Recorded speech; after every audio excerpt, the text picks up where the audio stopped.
be with you. A reading from the Holy Gospel according to Luke.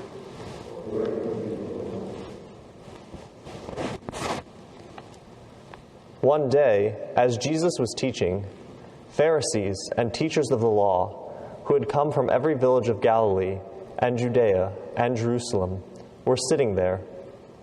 And the power of the Lord was with him for healing. And some men brought on a stretcher a man who was paralyzed. They were trying to bring him in and set him in his presence. But not finding a way to bring him in because of the crowd, they went up on the roof and lowered him on the stretcher through the tiles into the middle in front of Jesus. When Jesus saw their faith, he said to him, "As for you, your sins are forgiven."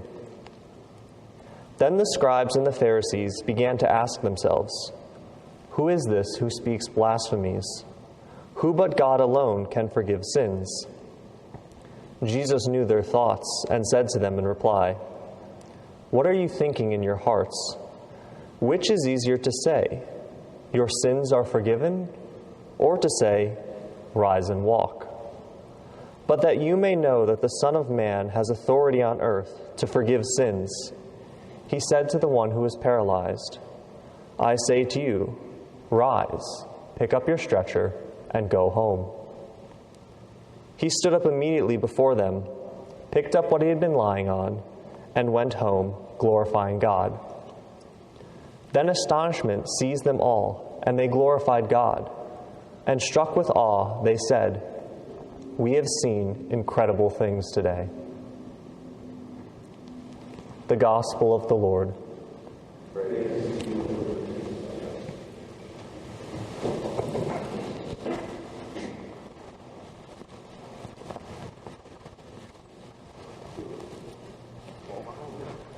So most of you are, I know, post-2005, 2006 babies. And so while we're not that far apart in age, we probably share some slight differences in entertainment and movies.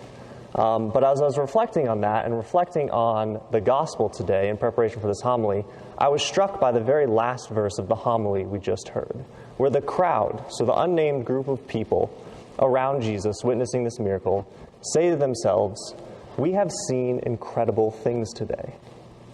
And now think about that for a moment. I'm sure if we look into our own lives, into our pasts, we can recall from the deep recesses of our memory some places, some time, some event where we have seen some incredible things.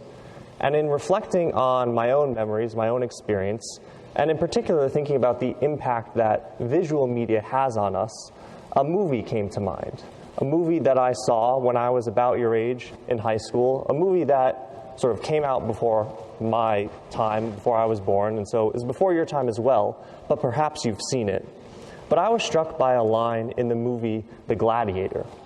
So The Gladiator is a 2000 film. I watched it in high school with some of my friends because it's kind of one of those sort of macho, manly movies. And at the beginning of the film, Maximus, who of course becomes the gladiator if you haven't seen it, Maximus is preparing his troops for battle with the Romans. And he's gathered in front of his troops, and he knows that they are going to, some of them will die, some of them will be injured, and even the bravest warriors in the face of battle, in the face of their own death, can become afraid. And he says to them something particularly poignant. And he says to them, "What we do in life will echo in eternity." And so thinking about this and thinking about some of the incredible things that we have seen, I think that these two concepts of seeing incredible things and living in a way that recognizes that what we do echoes into eternity can be very applicable to our experience, our journey, so to speak, here in life, the mission, the battlefield, the things that we are going through. And so our journey today, right, brings us here to this end of the new semester, into the second week of Advent. And coincidentally, this second week of Advent actually has a theme with it. And the theme happens to be journeying in faith.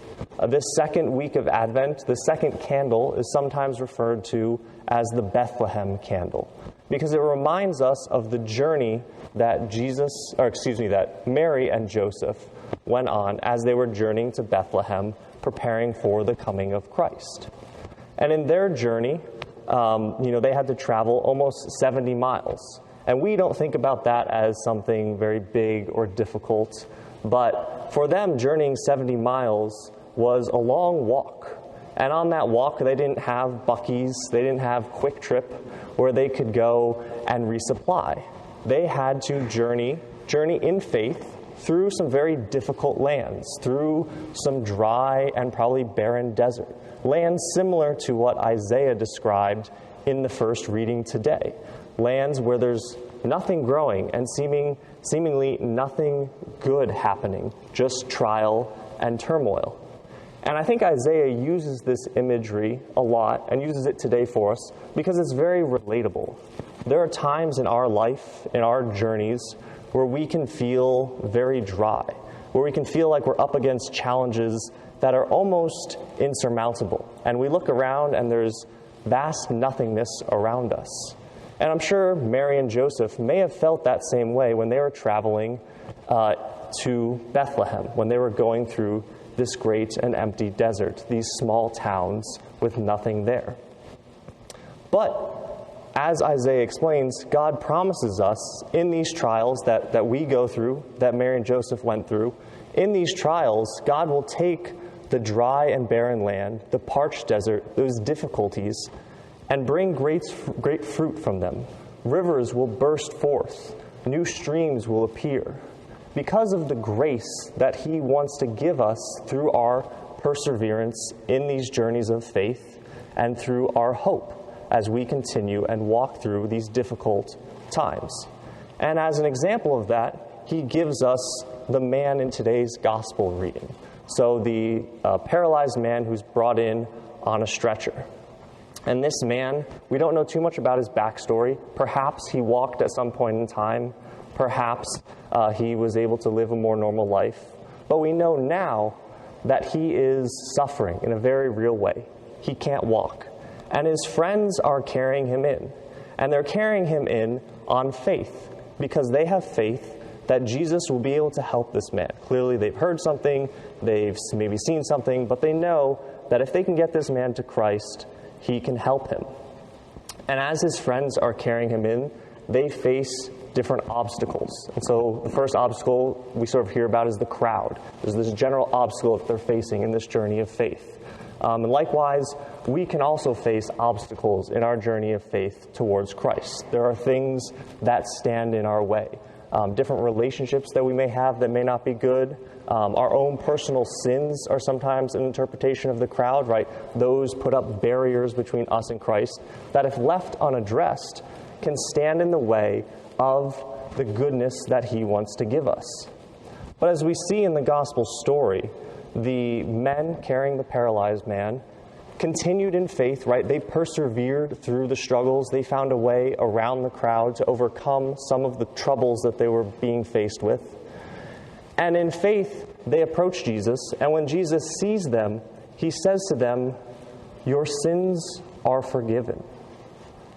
Your sins are forgiven." This is an act that echoes into eternity. What's happening here, right, is invisibly inside this man's heart, he is being converted. God's grace is working in him and changing his life. And it's not always something that is visible or manifest, but because of this great journey this man has been on, there's a radical change happening through his encounter with Christ. And of course, this is something between God and this man. But because we lack in faith, because the crowds lack in faith, sometimes we need to see a little bit more. We need visible manifestations of these invisible changes. And so Jesus performs a second miracle. He performs a miracle in which He says to the man, as you just heard, "Stand up, walk, take your mat, and go." That is an external actualization of the internal change that this man has been going through. And now, while our own journeys are probably not as dramatic, if we take a moment to reflect on our life, so on our journey, maybe our faith journey here at Cistercian that goes back, for some of you, 7 years almost at this point. If you look back at this journey, I'm sure you can see moments where you were changing, or your faith was changing you, or you were being instilled with grace from God. Something was happening as you walked through this journey, 7 years to get here to today.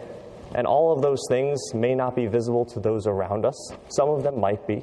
But all of those things affect us and help us along as we go through the school year, as we go through our journey here at Cistercian, and as we go through Advent. And so I invite you to spend some time sort of thinking about that. Think about that in prayer today here at Mass. Think about that in prayer this coming week as you prepare for the end of the semester. And in particular, I invite you to think about that as we prepare for a visible manifestation of some of your guys' success and works and the graces given to you next week. So I know that next week you guys will have and celebrate in this church your ring ceremony. That is a big milestone. That is a big marker that in many ways can mark some of these invisible manifestations, some of these invisible growths in holiness and grace that you have received over the past 7 years. And we're going to celebrate that externally, visibly, as a community. So as the whole church community comes together for you here, whether it's been 7 full years or whether it's been less time than that, I invite you to look back on your time here and see how God has turned barren wastes, dry deserts in your life into fertile ground. And I'm sure that's not always been easy, but it's the perseverance and the faith and the grace working in your life that has, I think, helped you get through those moments and get through and to today. And so I invite you, as we continue with the celebration of the Mass, as we prepare for the ring ceremony next week, to take a moment and think about those lines. Think about how, when people do come to Mass next week, as the community is celebrating here with you, there will be those that say, we look at you and we have seen incredible things today. And those things will carry with you to eternity. And I pray that all of us and all of you may be ready to accept what God is going to give you and all the good that is going to come. God bless.